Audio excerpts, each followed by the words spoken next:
about the RRP? I'm loving it. Let me tell you, I'm learning more about sex in the RRP than, and I'm old, and I'm like, wow, this was, it's crazy. And I got some of my friends to join. I'm like, y'all gotta read this shit. Love it. Love it. We're in Baton Rouge, Louisiana right now. This is Susan Mustafa. So, yeah, I introduced y'all to her last week. So, can you tell us a little bit about yourself? Well, I write books. Yeah. That's what I do. Some of them are about serial killers, which you don't kind of grow up dreaming about writing books about serial killers, I don't think. I didn't. Right. But I also write inspirational books because when you're writing a book, it's rolling around in your head all the time. And so you can't live in that dark space of serial killers all the time. So at the same time I'm writing a serial killer book, I write an inspirational book so that it just kind of keeps my equilibrium. It's like I was telling you, I've been researching and developing a project about family school for the last 6 years. And so my balance in living in that trauma and that really, really dark space is the RRP and all the good stuff. And I can see how that would help because anytime that you've had any kind of trauma, you have to look for something positive to counteract that. Absolutely. No kidding. So what do you think about the RRP? I'm loving it. Let me tell you, I'm learning more about sex in the RRP than, and I'm old, and I'm like, wow, this was, it's crazy. And I got some of my friends to join. I'm like, y'all gotta read this shit. Love it. Love it. So don't think nobody's paying attention because we are. So it's really cool though because a lot of things that are talked about in the RRP aren't normally talked about in general conversation. And they're things that you wouldn't like walk up to your mom and say, hey, I want to talk about this, or even your husband. But it just seems like such a safe place. And everybody seems so supportive, Yes. Because it's just really cool to see a group like this of women empowering women and giving them healthy advice and trying to help them in any way they can. It's really a cool thing. I'm enjoying it. Yes, exactly. Like that's the thing is that whenever I started it, I just wanted a place where you could go online and it was okay. It was enough to just be freaking human.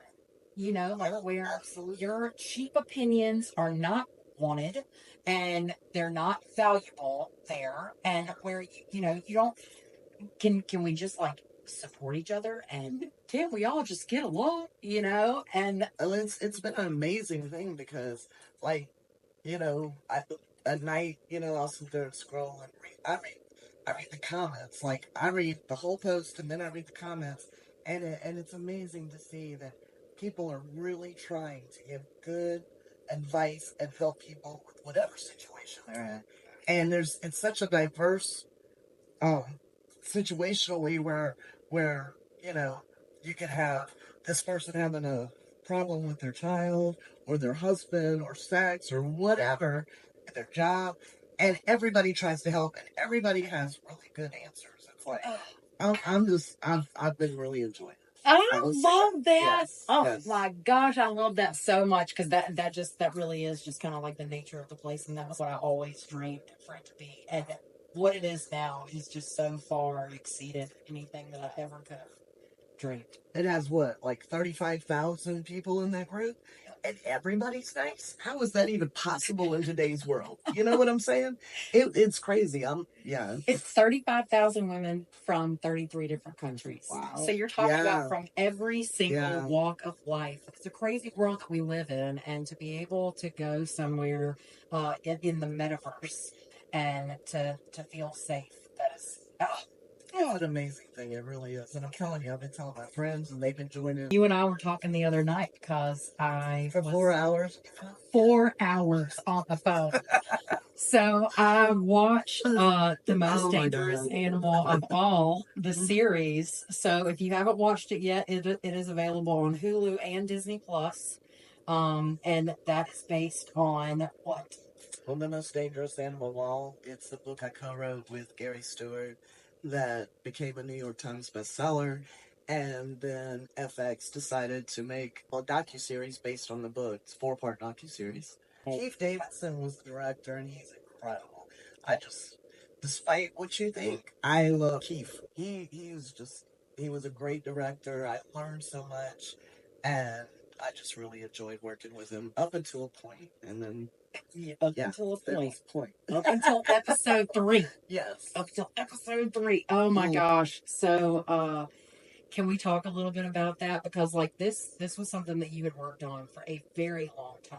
And of course, it being about the Zodiac Killer, there are a lot of people who are very passionate about serial killers and they have their own cult followings. And I would like to preface that. Absolutely. Please do. Please do. Well, I've been a journalist for, before that, for, um, 20 years or so.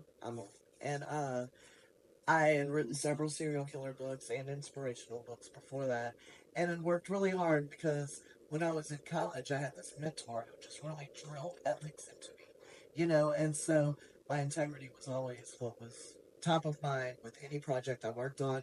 And throughout the course of my career, as I wrote book after book, I gained a certain amount of respect that I worked hard for. And then this book happened. So there you go. That's the and so I'm gonna need the smoke for this. I don't mind. I hope this doesn't offend all my friends out there. Absolutely, because we're either smoking or vaping here. So I get to episode 3, and I knew. Can you just tell me what the last words of the series were? Man, yeah, we can. Okay, so I knew what was coming. To a certain point, and because I am working on a project, that I'm thinking about, selling, and we're making series and stuff like that. Right. So I was looking at it from the perspective of, all of Susan's work and everything that she had poured into this book. And so it was published by HarperCollins. Yes. And they aren't they the largest publishing company? They're one of the top 5. Yeah, okay. So yeah, and the amount of work that it took to get to that point. Oh, that was an incredible amount of work, and the hardest thing that I had done to date, because I was taking a story, just to give a little background on the story. Gary Stewart's a businessman here in Baton Rouge, and he approached me about writing this book, and he was abandoned as a child, like at 3 months old, in Baton Rouge by his father, left on a stairwell in an apartment building, and he was then adopted by a wonderful family, and then 39 years later, his birth mother finds him, and he starts learning that he's been abandoned, and she won't tell him anything about his father. So he goes on this search for his father, and it leads him to the Zodiac Killer in California, who had become infamous for sending ciphers to police and taunting them. And so when he first came to me with this project, I'm like, yeah, right. But he had been researching it for 10 years and had some really crazy coincidences and evidence, and every time I questioned him on anything, he had an email or a police report or something that, made me not question further. And as we went along, we became friends. He's a loving father, he's a good man, and he's in a lot of pain. And I got drawn into that pain, and at that point, I should have maybe dropped the project because I'd lost my objectivity to a degree. But anyway, but writing this book was an incredible experience. I mean, I had to go to California and all over the place, and it came out 2014. So write the book in today's time, and then go back to the 1960s, and then go back even further to when Gary was born and everything that happened then. And I'm working in 3 different time periods and trying to marry all of that into a comprehensive story that people can understand. And it was a difficult project, and HarperCollins was pretty incredible to work with. Their editors there are unbelievable. I learned so much through that whole project. And then the first week it came out, it hit the bestseller list, and it hit it, I think, 4 or 5 different times over a period of 3 years. And for a writer, little Baton Rouge writer, that's every writer's dream, hit that list.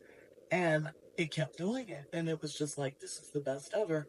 And then FX wants to do a docuseries. And it's like, oh my God. What? Now we have a docuseries based on the book. This is incredible. And so we started filming and oh my God, can we please just talk about how you were introduced on that freaking docuseries? I like to die. Like, it was enough for me. It was enough for me to see you there as executive producer. So, so of course, like, I'm sitting there taking my phone. I'm like, that's my friend, you know? That was just the second episode. So Keith Davidson, my buddy, had learned that I shoot a gun and that I have a concealed carry because every woman should do this to protect themselves, just girls. Mm-hmm. Because there are serial killers out there. But anyway, so Keith took me down to this by the river, the Amy River in Baton Rouge, and he's like, shoot your pink gun, shoot your pink gun. So I'm shooting my pink gun, safe place to be shooting. And I had no clue what he was going to do with that footage. And so Gary says, and then I met true crime writer Susan Mustafa, and there I am. With this badass music behind her. Like, oh my God. I was like, when I saw that, I was like, really? And then it cuts to you with a cigarette in the Mustang outside. Oh, yeah. Yep. Yeah. Oh, my gosh. I was like, what a bad bitch. What a bad bitch. Like, oh, my God. He told me to like that cigarette. I'm just saying. That and many more after. Not this one, but that one. No, I told you to like that one. No, I'm just kidding. Oh, man. Can you give us a little version of what happened at the end of episode 3? We filmed this over a 1.5, 2-year period in Los Angeles and San Francisco, Baton Rouge, Mexico. It was filmed all over the place. And so we are under the belief that it's following the book and they are just doing the book because that's originally what started. But apparently Campfire Productions, which is the production company that made the film, Ross Dinnerstein is the owner of Campfire, and he was awesome too. But and I know you hate it when I say that because of what happened, but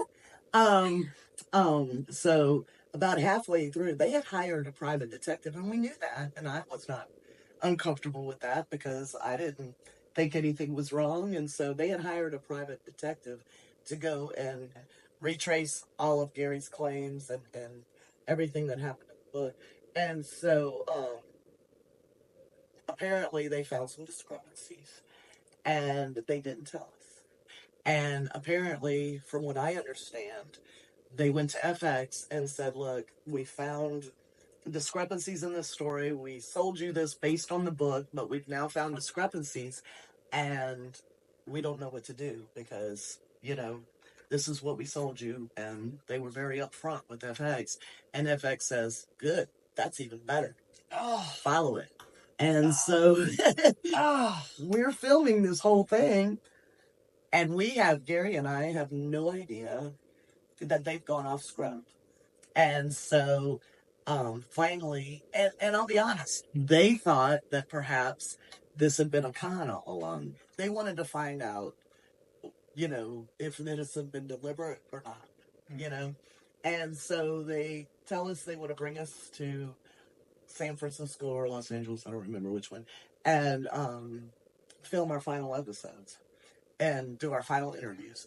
And so they kept us apart that day. We were staying at an Airbnb, and that morning they got both of us. We did B-roll. Then they sent me back to the Airbnb, and then a little while later they had Rebecca, one of the producers, pick me up and take me to lunch.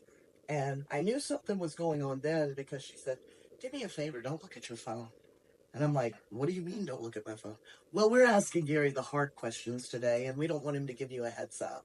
And I said, oh, okay, you little naive me. I'm like, oh, sure, no problem. I won't look at my phone. And they finished with Gary, and then they brought me to where we were filming. And I knew the minute I walked into that room, because I'd been in that room that morning, and I knew, I mean, it was pitch black. There was a single chair and a camera on it, and a spotlight, and something's up. But I sat there, and then they, you know, it started off okay, and then they started, you know, pulling out, you know, did you know that Gary changed this in the police report? and which wasn't entirely accurate. He changed it in his journal that he gave me. But anyway, and he did it based on something a police officer told him. So he wasn't trying deliberately to, you know, create fraud in this book or whatever. But anyway, so they start confronting me with all of the discrepancies that they find. I realize what's going on. Yeah. Can I cuss on this? Oh, absolutely. Okay. So I realize, like, when they start with this, I am sitting in a chair with a spotlight on me, knowing this is going to be aired on national television. And I mean, I have anxiety on a good day, and it was shooting. I mean, it was shooting off the rails, and so I said, "Excuse me," and I needed a minute, and I got up and walked out, and I forget I'm still mic'd because I'm so upset, and because my whole career is blowing up on national television, and there's nothing I can do to stop this, and all you hear me in that room is like, oh, fuck. Because it was just like, I knew what was happening, and I gathered my shit together, and I went back out there, and then, we finished the interview, and then at the end of it, I pretty much thought we were wrapped, and, again, not thinking cameras are still rolling, but I was pretty upset.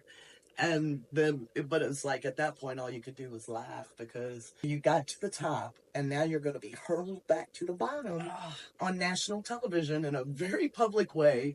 And everything you've worked for 20 years has just gone up in smoke. And it was crazy. But anyway, so Keith asked me, he said, so what's next, Susan? And in Keith's defense, he had tried to warn me because throughout filming along the way, he'd say, Susan, what would you do if you found out that this wasn't true? And I'm like, I'm not worried about that, Gary did 10 years before I came along, and I did too. So, Yeah. And, so Keith said, what's next, Susan? And I said something to the effect of that I was going to go get drunk as shit and burn the fuck out of a book. Well, if you haven't blown up your career enough already, that's not the thing to do when, the publisher's invested in your work. And I mean, I can't even tell you for months and months and months, everywhere I went, hey, you burn the fuck out of that book. And they even have articles online that begin with, yes, Susan Mustafa said she was going to get drunk as shit and burn the fuck out of this book. And I'm like, that's what I get known for. That is the first thing that comes up whenever you Google your name. It is the very first article that comes up is Susan Mustafa says, I'm going to get drunk as shit and burn the fuck out of this book. Yeah. But then, so of course my issue with the whole thing is definitely with how they exploited and used you in my like after. Here's the deal. Okay, so FX, from FX's perspective, they invested millions into making this docuseries. Keith and Ross had bought this based on the premise that it was true. So everybody's invested their time, their money, everybody's invested in this, and then halfway through they find out that parts of it aren't true. I don't see how they couldn't do what they did. And they didn't know if Gary had schemed this to make money and become famous, or if I had done it because I'm this author that wants to be famous. They didn't know. And so the purpose of that little ambush that they did to us was to find out. And I will say this. They decided after this happened, I was devastated. I was just like, I mean, it was a really bad time for me because I had worked really hard. And I knew I had messed up. I messed up. That's, I had to take responsibility, own that shit. I messed up.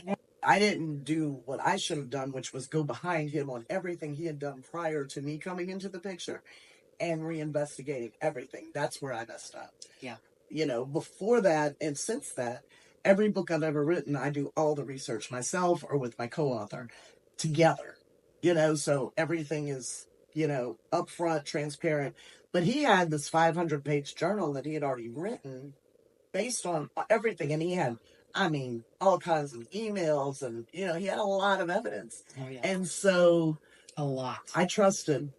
When I know better as a journalist, I have to go back and check and double check and double check. And I didn't do that. So I didn't do my job, is basically what happened. Yeah. And I paid a high price for that. You because did. I got to where every writer wants to be. And then I got like hurdled in 1 minute, in one instant, it all blew up. So afterwards, I was really devastated. And I decided I'm going to go back and find out what's true and what's not on my own.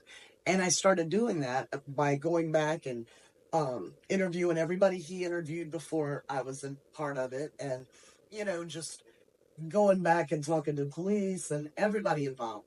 And I was telling Keith what I was doing as I was doing it. And so they made the decision to bring me back for another episode and let me do that with their detective. So they gave me redemption to a degree, as much as they could, because they believed that I didn't have any bad intentions with this. Oh, it was so obvious. My heart shattered whenever I heard you say, oh my "Can God. I have a minute?" I just oh man, it was. Oh, I felt it in that moment. I can't even. You feel your whole world like this was important to me. This was my career, and I worked hard at it. It's hard enough to write a book, but then to get a publisher to believe in you, and to actually have sales and book signings and everything that goes with it, it's a lot of work, and it takes a lot to get to that level. Yeah. And then to have this book, and HarperCollins picks it up, and I mean, it blows up, it goes viral. It was every writer's dream. And then for years, it was up there. And then then you get this docuseries, and you're like, oh my God, can't believe this is my life. Yeah. And then in one minute, it implodes in a very public way. It was really devastating, but they did. I have no bad thoughts about them. I'm still friends with them because they did what they had to do, because they had spent this money and they had believed in this, and it had turned out, they didn't want to perpetrate a myth or have egg on their faces. And I get that, Yeah. So they did what they had to do, and they were trying to find out, what really happened. And so, they did. They brought me back, and they let me have a little bit of redemption. And they did. You got to question all of them on camera. Yeah, and I did. I did.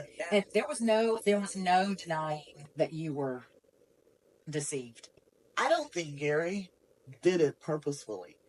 Gary, I think he had these strong feelings of abandonment, which I can say because I talked about them in the book. And he became obsessed with finding his father, which any of us would.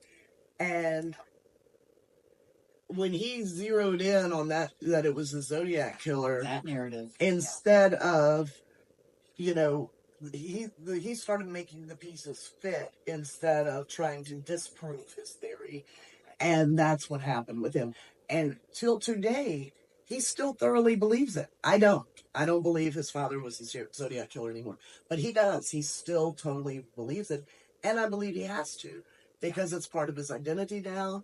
And he needs an identity, because to him, in his head, he's a 3-month-old little boy who's laying on an apartment building on a stairwell, which I'm telling you, I've been there. He could have rolled off at any minute. That's how uncaring his father was. So I understand where he's coming from. Right. And I don't think that he did it for the wrong reasons. I think that he was trying to cope with his own shit. Absolutely. I totally agree with you, because it has to be some, my dad had to be the Zodiac killer, because who else would have left a baby? Exactly. Who else would have left a 3-month-old baby? Yes. So exactly. I get I get that. Watching all of that unfold. It was crazy. It was nuts. Crazy. Really was. You and I have very similar stories in a lot of both fortunate and unfortunate ways, tragic. And you have a story that it would be right up my alley to write, but you're such a great writer yourself that I think you should write it. Thank you. I'm telling you. Yeah. Thank you. But it's a wild freaking story. Yeah, it is. Oh my gosh, it's been a hell of a journey. whole journey. I can't even imagine. Oh my gosh. Like, I'm telling you, like, the peak of it had to be with Paris Hilton telling me that she loved me. You know, all because of all of that crazy shit that happened at the Family Foundation School. There are so many people, like, even in the RRP, a lot of my classmates who went to the Family Foundation School, they are in there. I haven't talked about any of the family school stuff in the last 3 years.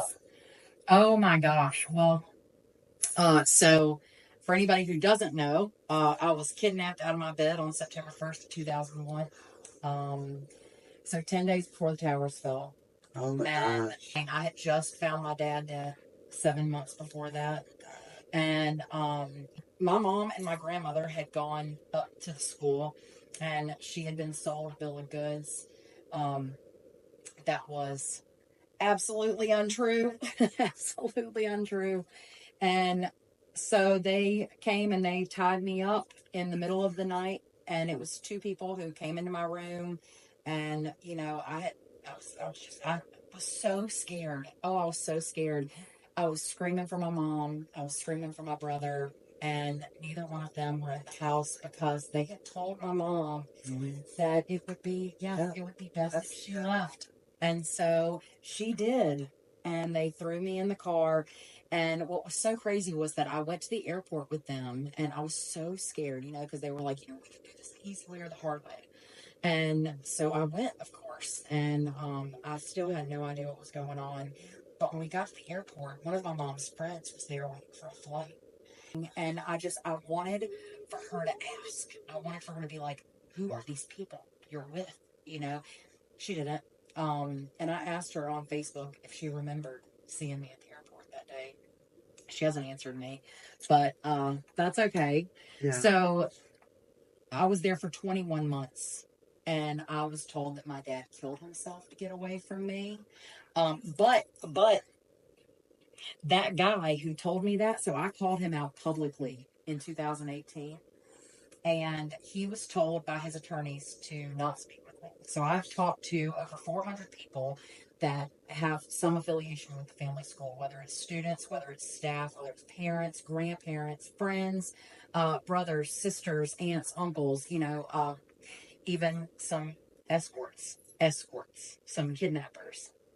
I've spoken with them along the way.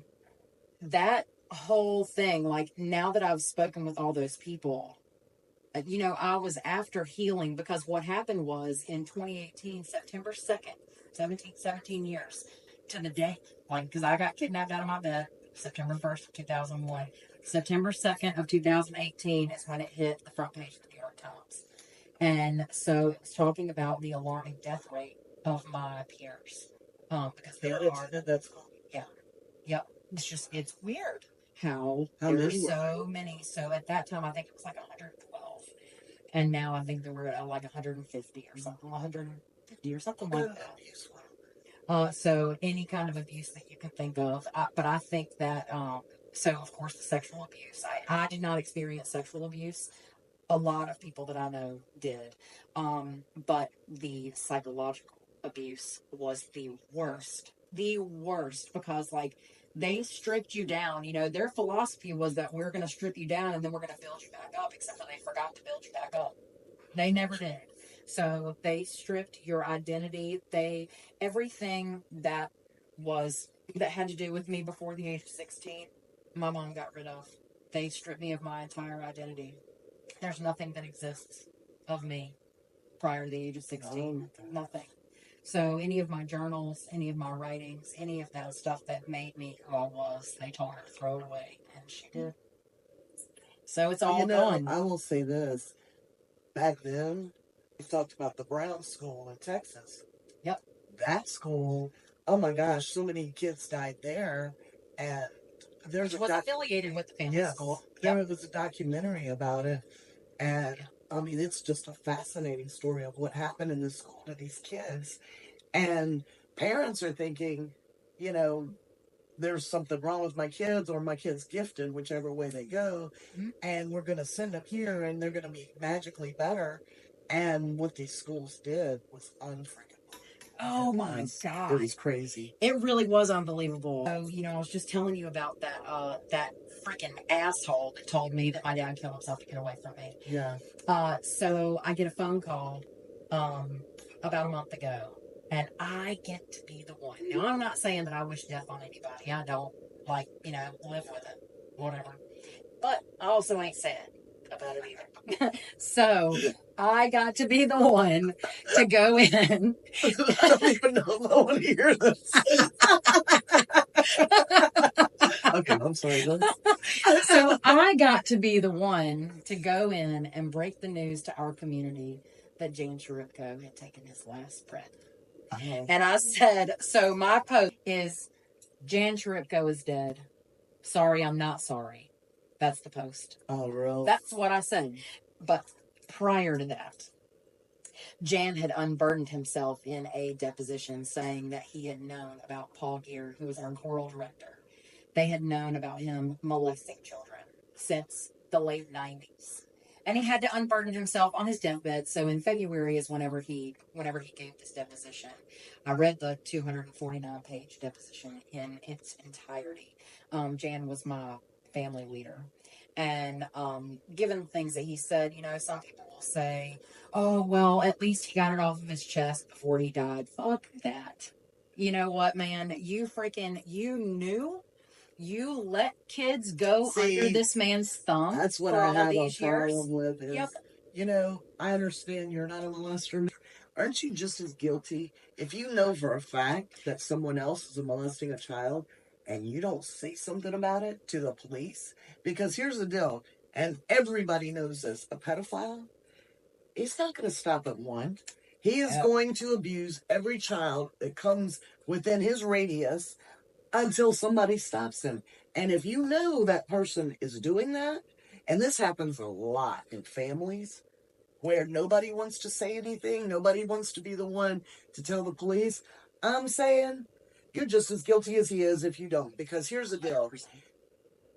Children who are molested grow up with so much trauma. It's unbelievable. They're never fully equipped to have the kind of relationships they could have. They are predisposed to all kinds of different things that they don't know how to deal with.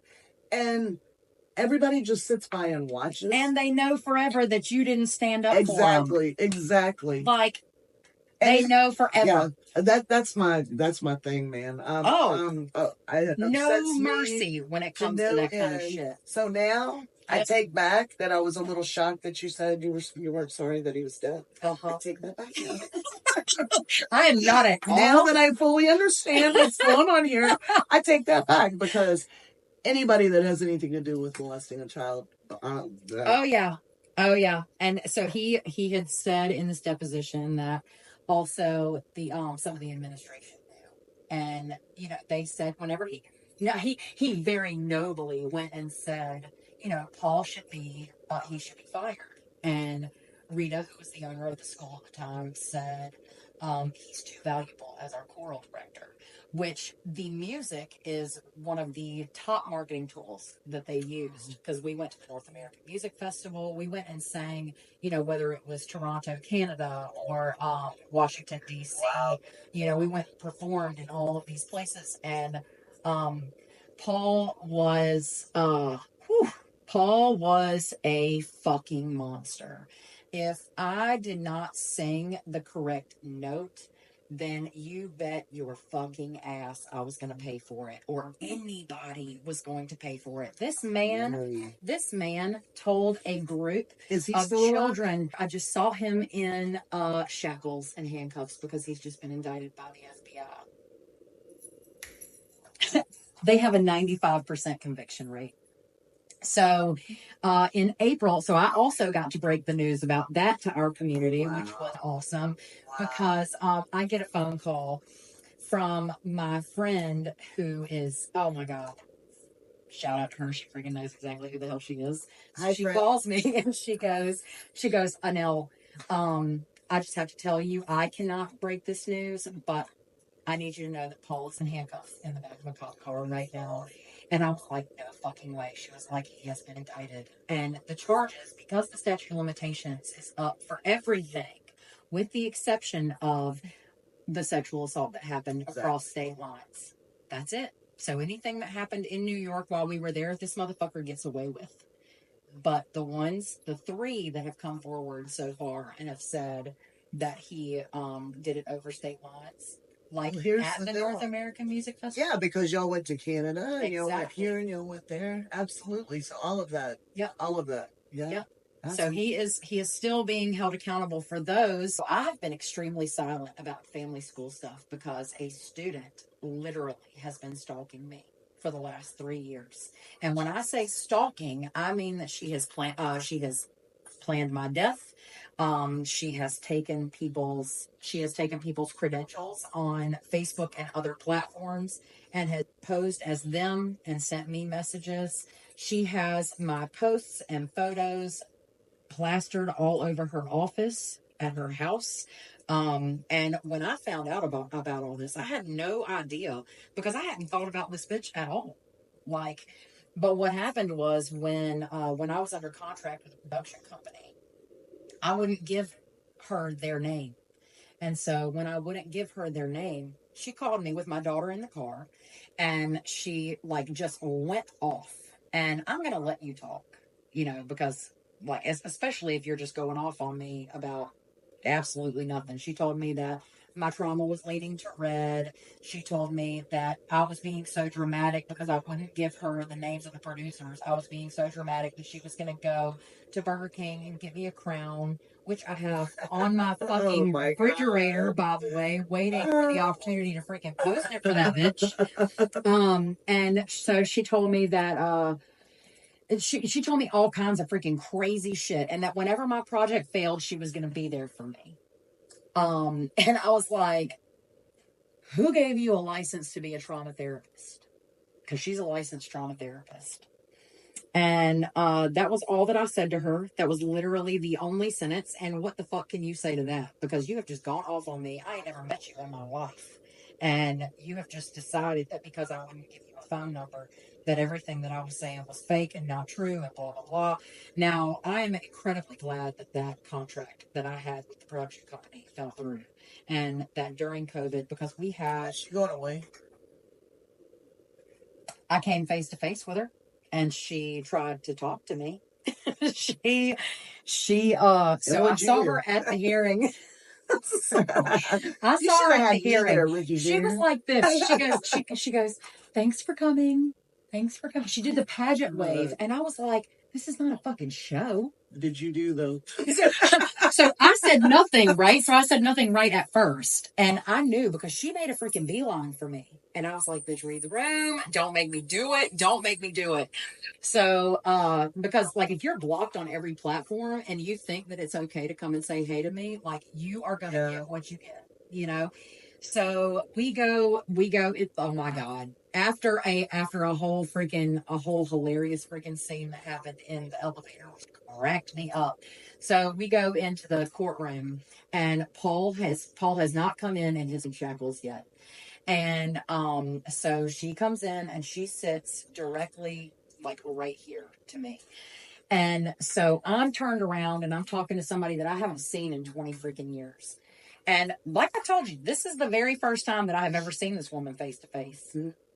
So she's like, Annelle. And so I don't say anything. I'm like, you gonna make me do it. You gonna make me fucking do it. Well, sure enough, freaking she taps me on my knee and she goes, Annelle. And so I snapped my head around and she was like, hey. And I was like, no thanks. And so I went back and talking to my friend. Don't talk to me. Because I have zero respect for her. And, I'm very thankful for everything that she did for the community, that didn't have to do with a bunch of freaking lies and bullshit. Man, I had to go silent because, like, first of all, I realized that not everybody deserves to hear my story. And so I didn't like this, that my shit is reserved for the people who deserve to freaking hear it and who aren't going to take advantage of it and who aren't here to... Everybody says don't be a victim. there are victims. You are victims of adults who are mishandling you and abusing you. You are a victim. The thing is, don't continue to be a victim. Amen. And so what you've done by coming forward publicly with all of this is you've helped another woman. And it might just be one woman in the whole world. It might just be one person who was abused and is ashamed and doesn't know how to deal with it. And by you being courageous, you have helped another person be courageous and face their trauma and heal from it. So don't think about those who don't deserve it, because you never know who out there is listening and needs to hear what you're saying and needs to see what you're doing to help them in their lives. Oh, you're absolutely right about that. Totally 100% agree. And it's not that I don't want to tell my story. It's that she doesn't get access to the process. Well, bitch, go away. You know, because I overshared a lot. Well, I don't know if you saw on that show you watched the other night, but I'm a badass. You need some help? You damn right. You damn right. Are you kidding me? Like, I might be old, and I am old, but I still got a little spunk in me. Hey, a little spunk, a little freaking spunk, a little spunk came out of the freaking.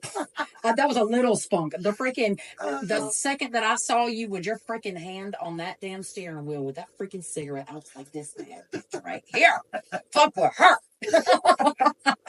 I'm just saying. Man, I'm telling you, this shit is so crazy. Like, the whole thing has been so wild, and it has been the coolest freaking thing to connect with you, because there are not many people out there who know what it's like to live on both ends of the spectrum with, like, the, you know, extreme sadness, extreme trauma, and then on the opposite side of that, extreme joy. Oh, absolutely. And, you know, the way I look at it, if you care, is... Of course I care. I'm just sitting here pontificating like somebody gives a shit. Oh, that's a good word. Pontificated? Yes. But it's like, I don't know. My motto is that which does not kill us makes us strong. And I'm one strong person. Because it's all of these experiences that we have in life. And we can sit there and go back and dwell on them and be miserable. Or we can take those and change the world. And that's, you know, that's the cool thing. It's all in perspective. You know? Amen to that shit. Kind of piggyback off of your motto.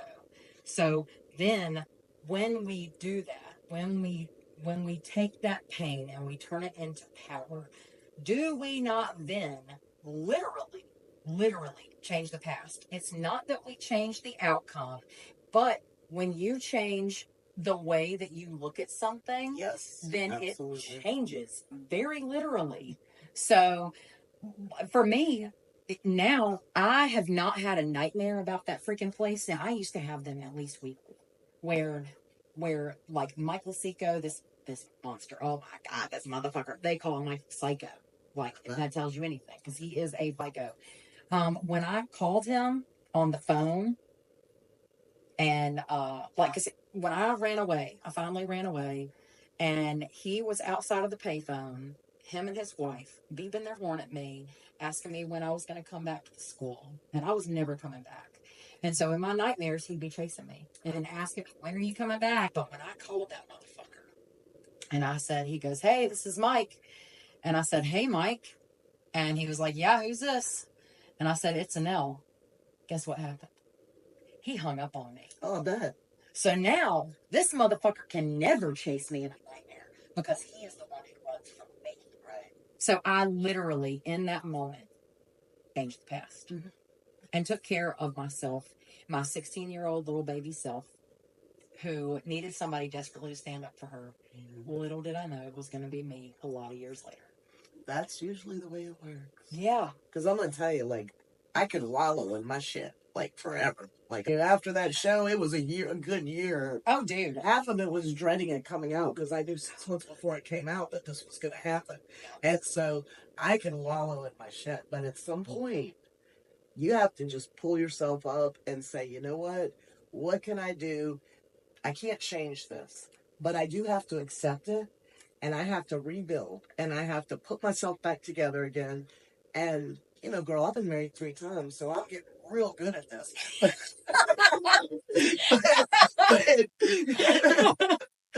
But hey, at least people want to marry me. I guess. No shit, man. No shit. You got a lot of Now I lost what I was saying. Well, it's amazing. It's amazing how anybody can take these horrific traumas that happen in their lives. And I see it every day writing books about serial killers because, you know, the women that I write about, I don't write like other authors do about serial killers. I focus on the victims more. I give them each a chapter about their lives so that by the time the reader reads what happens to them, they feel this loss, just like the community felt this loss or their families felt this loss.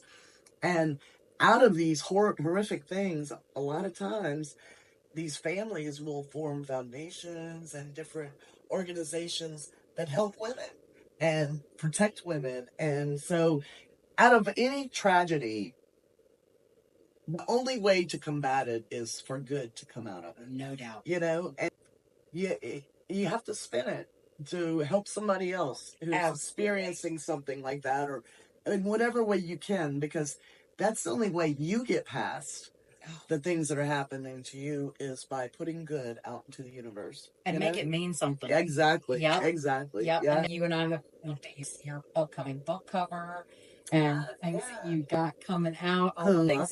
Girl, you worked your ass off. Well, I mean, God, I can relate. I'm going to tell you, I haven't released a book since then because I went to a dark hole and I didn't write for a long time. This is your first release since then. Yeah. Wow. But okay. But I will have one book coming out hopefully in December of this year, and then 3 more books coming out next year. So, and they're in all different genres, so that's kind of cool. And I'll be releasing next year. Well, this one that's coming out now, it's called One Moon Over Bohemia. Yeah. And it's historical fiction. And I wrote it with District Attorney Charles Ballet in Plaquemines Parish. And it just got the endorsement of the historian of Plaquemines Parish. So there's no doubt that even though it's fiction, it's based on a true story. And that the true part of it is true.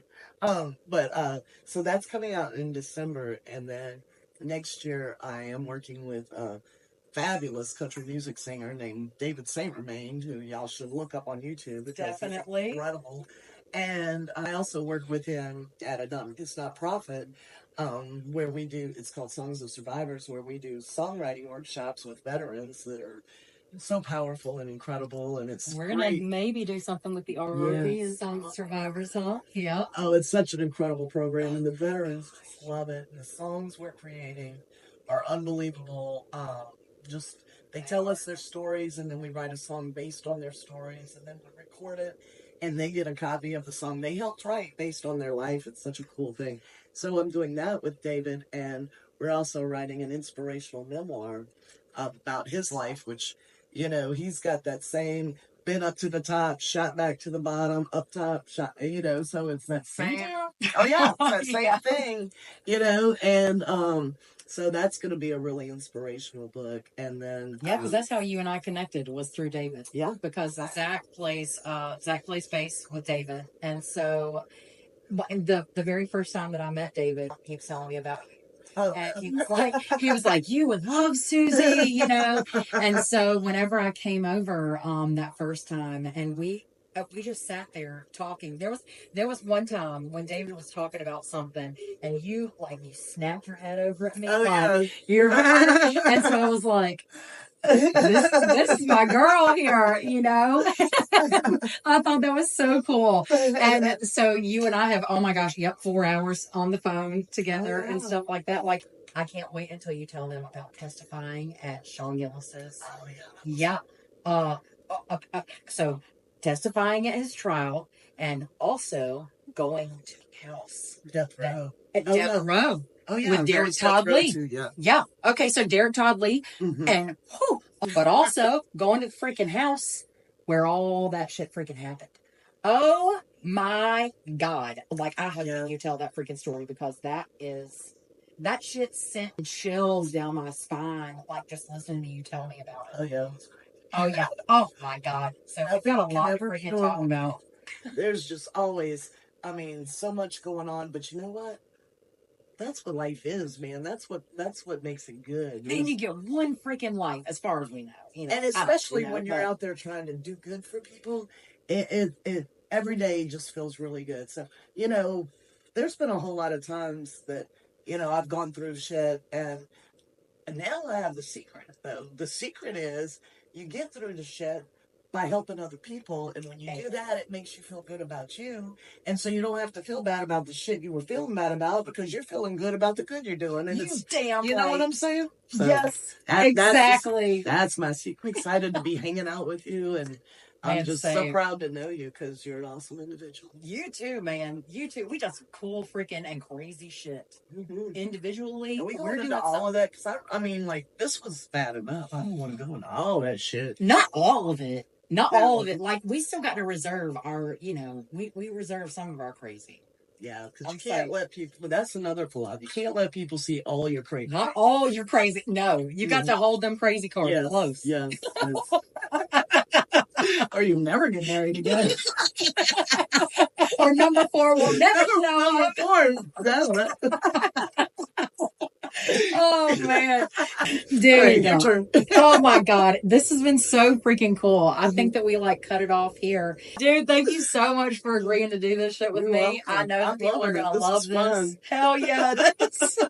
Okay, well, dude, we'll see you on the freaking flip side. Bye, guys. Love you guys.